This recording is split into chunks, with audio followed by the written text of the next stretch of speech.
വെലങ്ങാടിന്റെ യഥാർത്ഥത്തിൽ ഇപ്പം വയനാട് കഴിഞ്ഞ തവണ ഉണ്ടായ ദുരന്തം നമ്മളെ സംബന്ധിച്ചിടത്തോളം ഇപ്പോഴും ഒരു ഷോക്കാണ്. നമുക്ക് പെട്ടെന്ന് മുക്തമാകാൻ കഴിയാത്ത തരത്തിലൊരു ദുരന്തം അവിടെ സംഭവിച്ചു. വെലങ്ങാട് നമുക്ക് എന്തോ ഭാഗ്യം, നമുക്ക് കുറേ മനുഷ്യജീവനുകൾ നഷ്ടപ്പെട്ടില്ല എന്നുള്ള വലിയൊരു ഭാഗ്യം നമുക്കുണ്ടായി. പക്ഷേ അവിടെ ഉണ്ടായിട്ടുള്ള ഇൻഫ്രാസ്ട്രക്ചർ ഡാമേജ്, താമസിക്കാൻ ആളുകളുടെ കാര്യത്തിലൊക്കെ ഉണ്ടായിട്ടുള്ള പ്രയാസം വളരെ രൂക്ഷം തന്നെയാണ്.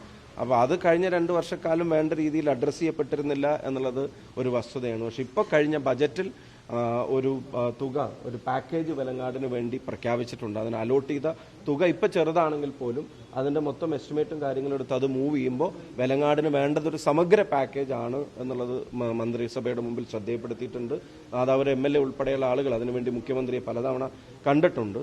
അതിന് ആ പ്രഖ്യാപിച്ച പാക്കേജിൻ്റെ തുക അത് വർദ്ധിപ്പിക്കേണ്ടി വരും. അത് വർദ്ധിപ്പിക്കാൻ കഴിയും എന്ന് തന്നെയാണ് മുഖ്യമന്ത്രിയും പറഞ്ഞിട്ടുള്ളത്. അതിൻ്റെ ഫോളോ അപ്പ് നടത്തും. അതുപോലെ തന്നെ താങ്കളുടെ മണ്ഡലത്തിലാണ് കേരളം ഞെട്ടിയ ഡ്രഗ്സ് ടീച്ചർമാരടക്കമുള്ള ഡ്രഗ് ശൃംഖല ഉള്ളത്. സ്വാഭാവികത്തിൽ വടകര മണ്ഡലത്തിലെ കുട്ടികളിലേക്ക് പോലും ഈ ഓപ്പറേഷൻ തൂഫാൻ കുട്ടികളിൽ പോലും ഈ ലഹരി എത്തിക്കുന്ന ടീച്ചർമാരാണ്. 3 ടീച്ചർമാർ, 4ാമത്തെ ചെയ്യുന്നു, കസ്റ്റഡി വെക്കുന്നു. ഇപ്പം വടകര മണ്ഡലത്തിലാണിത്. ഇല്ല, ഞാൻ ഓപ്പറേഷൻ തൂഫാനും ബഹുമാനനായ ആഭ്യന്തര വകുപ്പ് മന്ത്രി ശ്രീ രമേശ് ചെന്നിത്തലയ്ക്കും വടകരയുടെ നന്ദി അറിയിക്കുകയാണ്. കുട്ടികളെ രക്ഷിക്കുമെന്നും തിരുത്തുമെന്നും നമ്മൾ പ്രതീക്ഷിക്കുന്ന അധ്യാപകർ ഇതിൻ്റെ സപ്ലൈസായി മാറുക എന്നുള്ളത് അത് ഏറ്റവും അപകടകരമായ സാഹചര്യം. ഒരു വിദ്യാർത്ഥി അത് ഉപയോഗിക്കുന്നതിനേക്കാളും അപകടം ഒരു അധ്യാപിക അല്ലെങ്കിൽ അധ്യാപകൻ അത് കൊടുക്കുക എന്നുള്ളതാണ്. അങ്ങനെ ഒരു സാഹചര്യം വർഷങ്ങളായിട്ട് ഒരു തടസ്സവും ഇല്ലാതെ ഇവിടെ നിലനിന്നിരുന്നു എന്നുള്ളതാണ് അതിൻ്റെ ആഘാതം വർദ്ധിപ്പിക്കുന്നത്. അത് കൃത്യമായി ട്രാക്ക് ചെയ്യാനും ട്രേസ് ചെയ്യാനും അവരെ നിയമത്തിന് മുന്നിൽ കൊണ്ടുവരാനും ശക്തമായ നടപടിയെടുക്കാനും ഓപ്പറേഷൻ തൂഫാൻ കാരണമായി. ഇത് വടകരയുടെ മാത്രം പ്രശ്നമല്ല, കേരളം എമ്പാടും, ഇപ്പം കേരളത്തിൻ്റെ അതിർത്തിക്ക് പുറത്തു പോലും ഉള്ള ഇടപെടലുകൾ ഓപ്പറേഷൻ തൂഫാന്റെ ഭാഗമായിട്ട് നടത്താൻ ഗവൺമെന്റ് ആഗ്രഹിക്കുകയാണ്. വലിയ ഒരു ഷോക്കിംഗ് ആയിട്ടുള്ളൊരു വെളിപ്പെടുത്തലായിരുന്നു. അധ്യാപകർ എന്ന് പറയുമ്പോൾ അവരുടെ അടുക്കലേക്ക് സുരക്ഷിതമായിട്ട് മക്കളെ അയക്കുന്ന രക്ഷിതാവ് അവിടെ സേഫായിരിക്കുന്നിടത്ത് ആ അധ്യാപികയുടെ കയ്യിൽ നിന്ന് കുട്ടികൾക്ക് ഇതിൻ്റെ സപ്ലൈ നടക്കുന്നു എന്ന് പറഞ്ഞാൽ അത്യന്തം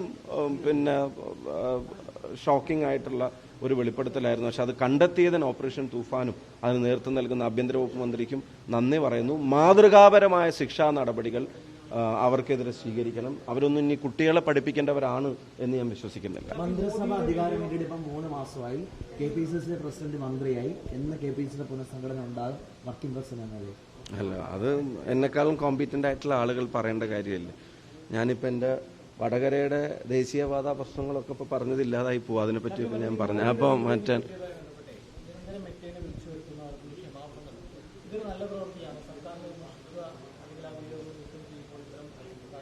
അല്ല, ഞങ്ങളുടെ പ്രതിപക്ഷത്തിൻ്റെ ആവശ്യം ടെക്നോളജിയുടെ മോഡറേഷൻ എന്ന് പറയുന്നത് പൊളിറ്റിക്കലി ഇൻഫ്ലുവൻസ്ഡ് ആവരുത്. അതിൽ രാജ്യത്ത് നിലനിൽക്കുന്ന നിയമങ്ങൾ, അതുപോലെ തന്നെ രാജ്യത്തെ കോൺസ്റ്റിറ്റ്യൂഷനാണ് അതിൻ്റെ ബേസ്. ആരുടെയും പൊളിറ്റിക്കൽ ഇൻട്രസ്റ്റിന്റെ പേരിലല്ല നീക്കം ചെയ്യേണ്ടതും, ആരുടെയും പൊളിറ്റിക്കൽ ഇൻട്രസ്റ്റിന്റെ പേരിലല്ല ബാൻ ചെയ്യേണ്ടതും, അക്കൗണ്ടുകൾ റദ്ദ് ചെയ്യേണ്ടതും, പോസ്റ്റുകൾ റിമൂവ് ചെയ്യേണ്ടതും ഒന്നും. അത് ആരുടെയാണെങ്കിലും, ഞാൻ പറയുന്നത് കട്ടിംഗ് അക്രോസ് പാർട്ടി ലൈൻ, ആരുടെയാണെങ്കിലും അതിന്റെ ബേസ് എന്ന് പറയുന്നത് രാജ്യത്ത് നിലനിൽക്കുന്ന നിയമങ്ങളും ഇവിടുത്തെ കോൺസ്റ്റിറ്റ്യൂഷനും ആയിരിക്കണം. അതല്ലാതെ ഇതിന്റെ മോഡറേഷൻ അത് ഒരിക്കലും പൊളിറ്റിക്കലി മോട്ടിവേറ്റഡ് ആവരുത്, പൊളിറ്റിക്കലി ഇൻഫ്ലുവൻസ്ഡ് ആവരുത്. ഇപ്പം വേറൊരു രീതിയിൽ ഇത് കേന്ദ്ര സർക്കാരിനെതിരെ മാത്രം പ്രവർത്തിക്കുന്ന എന്തോ സംവിധാനമായിട്ട് ഇപ്പോൾ ഈ സമരം നടന്നപ്പോഴാണ് അത് BJPക്ക് തോന്നിയത്. അതുവരെ ഇതിൻ്റെ ഏറ്റവും വലിയ പ്രയോക്താക്കളായിരുന്നു. ഇത് അധികാരത്തിൽ വരാൻ ഇതിൻ്റെ എല്ലാ സാധ്യതകളെയും ഉപയോഗിച്ചിട്ടുള്ള ആളുകളുണ്ട്. മാത്രമല്ല, രാജ്യത്ത് വെറുപ്പിൻ്റെ ക്യാമ്പയിൻ ഈ ഫേക്ക് അക്കൗണ്ടുകളിലൂടെയൊക്കെ നടത്തിയത് ആരാണെന്നൊക്കെ ഇതിനെയൊക്കെ ശ്രദ്ധിക്കുന്ന മുഴുവൻ ആളുകൾക്കും അറിയാം. ഞങ്ങൾ അന്നും പറയുന്ന കാര്യങ്ങൾ ഇതാണ്. ഇപ്പോൾ ഈ ജൻസി സമരവുമായിട്ട് ബന്ധപ്പെട്ട് തന്നെ നിങ്ങൾ ആലോചിക്കുക. ആ സമരവുമായിട്ട് ബന്ധപ്പെട്ട് എത്ര പോസ്റ്റുകൾ റിമൂവ് ചെയ്യപ്പെട്ടു, എത്ര അക്കൗണ്ടുകൾ ബ്ലോക്ക് ചെയ്യപ്പെട്ടു. ചില സോഷ്യൽ മീഡിയ പ്ലാറ്റ്ഫോമുകൾ തന്നെ ചില സമയങ്ങളിൽ പ്രവർത്തനം നിലച്ചതൊക്കെ നമ്മൾ കണ്ടതല്ലേ. അപ്പോൾ അതിൽ പ്രതിപക്ഷത്തിൻ്റെ ആവശ്യം നമ്മൾ റെഗുലേറ്റ് ചെയ്യേണ്ടത് ടെക്നോളജിയാണ്. അത് ആവശ്യമെങ്കിൽ റെഗുലേറ്റ് ചെയ്യണം. പക്ഷേ ഡെമോക്രസിയെ റെഗുലേറ്റ് ചെയ്യാൻ അതൊരു കാരണമായിട്ട് മാറരുത്. ഫ്രീഡം ഓഫ് എക്സ്പ്രഷൻ വേണം. അതേസമയം ചൈൽഡ് സെക്ഷൽ അബ്യൂസ് ഉൾപ്പെടെയുള്ള കാര്യങ്ങളിൽ ഉണ്ടായിട്ടുള്ള വീഴ്ചകൾ ക്ഷമിക്കാൻ കഴിയുന്നതല്ല. ഇപ്പം 40,000 കോടി രൂപയാണ് ഗൂഗിളിന് ഒരു വർഷം ഇന്ത്യയിൽ നിന്ന് കിട്ടുന്ന വരുമാനം എന്നാണ് കേട്ടത്. അതിൻ്റെ എത്ര ശതമാനം അവരിതിൻ്റെ ഗ്രീവൻസ് റിഡ്രസലിന് വേണ്ടി ഉപയോഗിക്കുന്നുണ്ട്? ഇവിടുത്തെ ഇത് ഉപയോഗിക്കുന്ന ആളുകളുടെ പരാതികൾ പരിഹരിക്കാൻ, അവരുടെ ഡാറ്റ പ്രൈവസി, അവരുടെ പേഴ്സണൽ പ്രൈവസി അത് ഉറപ്പുവരുത്താൻ ഉപയോഗിക്കുന്നുണ്ട്. കൃത്യമായ പരാതികൾ കൊടുത്തിട്ടും FIR ഇട്ടിട്ട് പോലും നടപടികൾ എടുക്കാത്തതുണ്ട്. അപ്പം അത്തരം കാര്യങ്ങളിൽ ഇവിടുത്തെ സോഷ്യൽ മീഡിയ പ്ലാറ്റ്ഫോമുകൾ ഇവിടുത്തെ കോൺസ്റ്റിറ്റ്യൂഷനോട്, വ്യക്തികൾക്ക് ഇവിടുത്തെ കോൺസ്റ്റിറ്റ്യൂഷൻ നൽകുന്ന അവകാശങ്ങളോട് നീതി പുലർത്തേണ്ടതുണ്ട്. അവർ കൂടുതൽ സംവിധാനങ്ങൾ, കൂടുതൽ തുക അതിനുവേണ്ടി ചെലവഴിക്കേണ്ടതുണ്ട്. അത് കൂടുതൽ കുറ്റമറ്റതാക്കേണ്ടതുണ്ട്. അത്തരം കാര്യങ്ങളിലൊന്നും ഞങ്ങൾക്ക് രാഷ്ട്രീയമായ അഭിപ്രായ വ്യത്യാസങ്ങളില്ല.